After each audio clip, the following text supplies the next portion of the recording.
All right, folks, g'day. Thank you for joining me on another weekly tutorial as we walk our way through the whole Bible in a year. This is week 47, and of course, if you're watching these videos live, it's also Christmas time. Well, I've really enjoyed, I've just got to start by saying this. I've really enjoyed preparing and doing these videos for you here week after week, but it hasn't been without its challenges. And this week particularly, I have faced a whole new challenge in presenting these videos. And it's simply this. When I first started these, I made a commitment to you and I said, listen, the purpose of these videos is not to give you devotional insights. As important as that is, I'll leave that with you.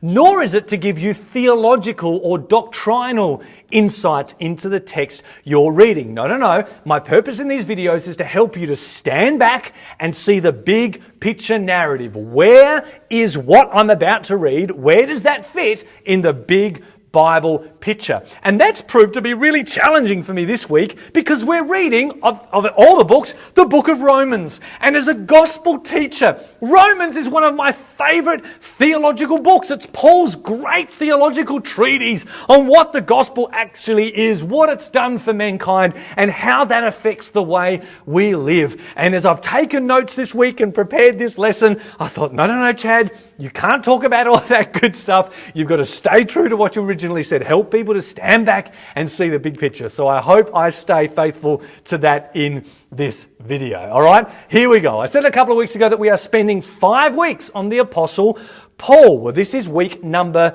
3. Okay, he's on his 3rd major ministry trip. And he's stopped in Ephesus for 2 years. That's where he wrote Corinthians from. And the whole Asia region, where Ephesus was like one of the major cities there, the whole region of Asia heard the gospel because he stopped there for a 2-year period. Well, he's back on the road again. And ultimately what he wants to do is head back down to Jerusalem with that financial gift for the churches that are struggling down there. But of course he's going the long way around and he's visiting all his other churches, Philippi, Thessalonica, and Corinth, especially Corinth. He really wants to see how they are going. Well, somewhere as he's traveling on his way to go see them, he hears a report about them. I don't know, maybe you saw something on Facebook or something, but it's not good news, okay? They have not responded well to his letter, what we read last week. They've not responded well to that, and they are not tracking well at all. And Paul is actually really afraid for them. Not afraid of them,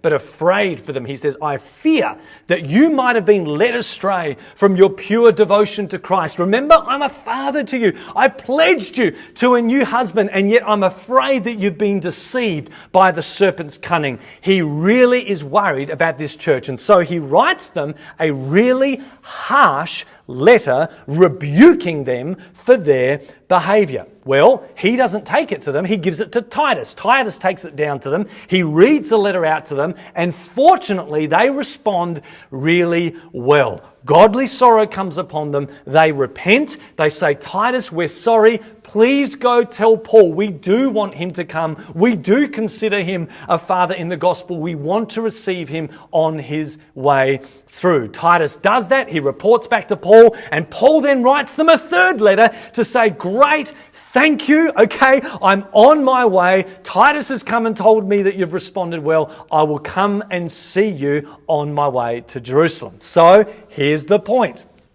Paul wrote 3 letters to the Corinthians. A help letter. Help us with all the issues we've got, Paul. And he does that, 1 Corinthians, 16 chapters, helping them. Then he writes them a harsh letter, and then he responds with a happy letter, knowing that they've responded well to the harsh one. And it is those 2 letters that are combined together in what we call 2 Corinthians. Please understand that. 2 Corinthians is presented to us as one letter, but it is actually 2.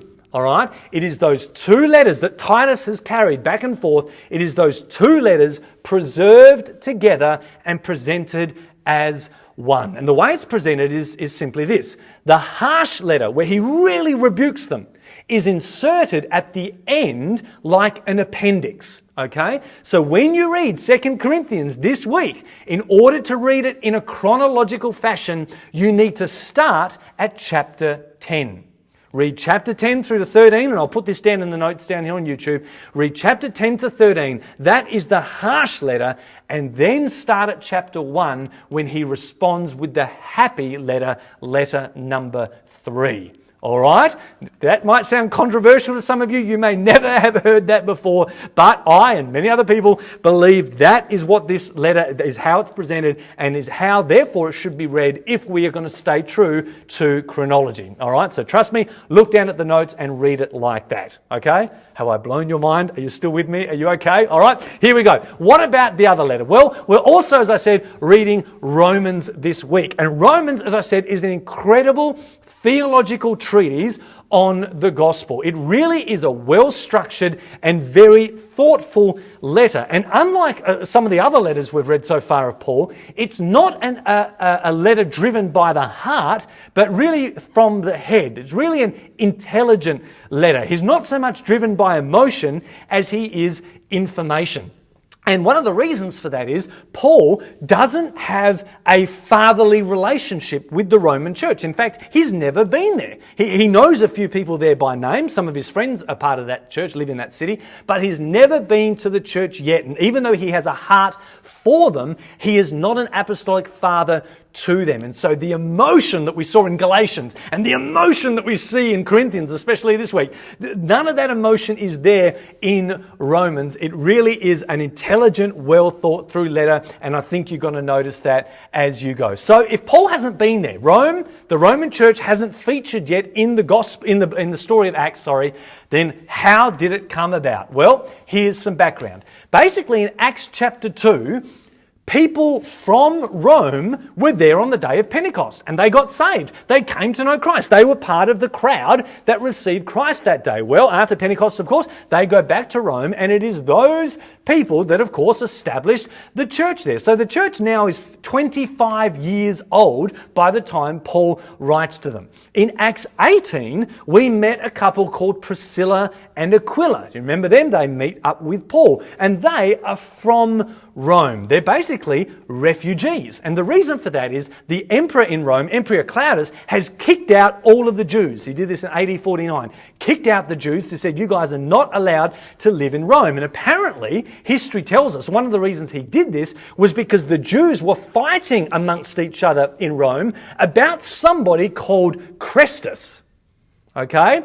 Christ. They were arguing about Christ, and the emperor said, I can't have you guys being divisive. Get out of my city. I don't want you here. Well, that was Emperor Claudius. He gets poisoned by his wife 5 years later. A guy called Nero takes over, and Nero says, don't worry, Jews, you can all come back now. And so Priscilla and Aquila go back to Rome, and we know that because they're mentioned in the Roman letter. Paul says, hey, say g'day to Priscilla and Aquila for me. Okay? So the church in Rome has a 25-year-old history. Paul knows some of the people there. But the key thing we need to understand is that in that 5 years, when there was no Jews there in the city, the Roman church was all Greek. Okay? It was made up of all Greek people. Then, all of a sudden, after 5 years, all these Jews start coming back. Okay? And that helps us to understand part of Paul's motivation for writing. Number one, he writes to them because he says, I actually want to visit you one day. I'm on my way. Okay, I do want to come and see you. So, I just want to introduce myself first by a letter. But the other reason he's writing to them is to help this church to understand, listen, in the body of Christ, Jew and Gentile are equal. Okay? Jew and Gentile are equal. And I know that there in Rome, you Gentiles have been running the church, and somehow you might think you're superior to the Jews, but you are not. All right? Jew and Gentile are all equally sinners. Jew and Gentile are all equally in need of a Savior. Jews and Gentiles are all justified the same way. We have the same Father, the same Jesus. We have the same gospel, and we are part of the same body. All right? In Galatia, he had a different problem where the Jews thought they were superior and wanted Gentiles to become like them. Well, here in Rome, apparently there are some Gentiles that think they're superior to the Jews. And Paul's like, nah. Listen, it is from us Jews, that the covenants come and worship comes and the promises come and the prophetic scriptures come. All these things have come from us. You guys have been grafted into our story. You're not superior to us in Christ. We are equal. And so he says, think of yourself soberly. You're not superior. You are all equally valuable members of the one body. So live in harmony with each other, be kind, be considerate, etc., etc. Okay? And that's why for a number of weeks now, I've been urging you to please pay attention. Get this? Pay attention to the ethno-national collective mindset of these first century people. Yes, Jew and Gentiles are one in Christ. There's no difference or distinctives from a gospel point of view. But from a cultural point of view and from a historical perspective, it is very much, in this first century, an us and them mentality. All right? And this comes through in all of Paul's letters. Us, Jews, you, Gentiles. Us, Jews, you, Gentiles. Pay attention to that. All right? We saw that in Galatians 3 and 4. He said, us, Jews, were in slavery under the law until Christ came. You, Gentiles, did not know God and were enslaved to false gods, but together we're both free in Christ. All right? Last week in Corinthians, in chapter 10, he said, brothers, our ancestors were baptized into Moses. He's talking to brothers who are Jewish. Then in chapter 12, he says, brothers, you know that you were pagans led astray by idols. So in chapter 10, he's talking to Jewish Christians. In chapter 12, he starts talking to the Gentile Christians.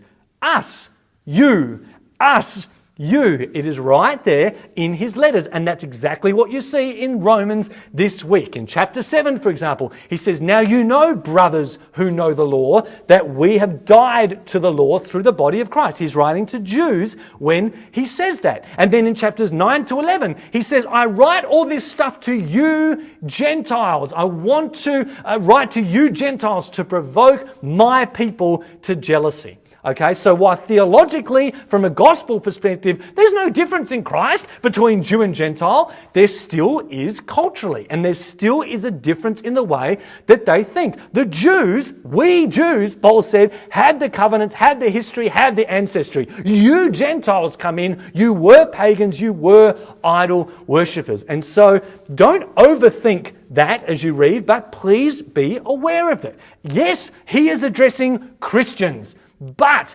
sometimes he is saying things specific to Jewish Christians. Sometimes he is saying things specific to Gentile Christians. Keep that in mind. Us and them, we and they, Jew and Gentile. This features heavily in Paul's letters. Okay?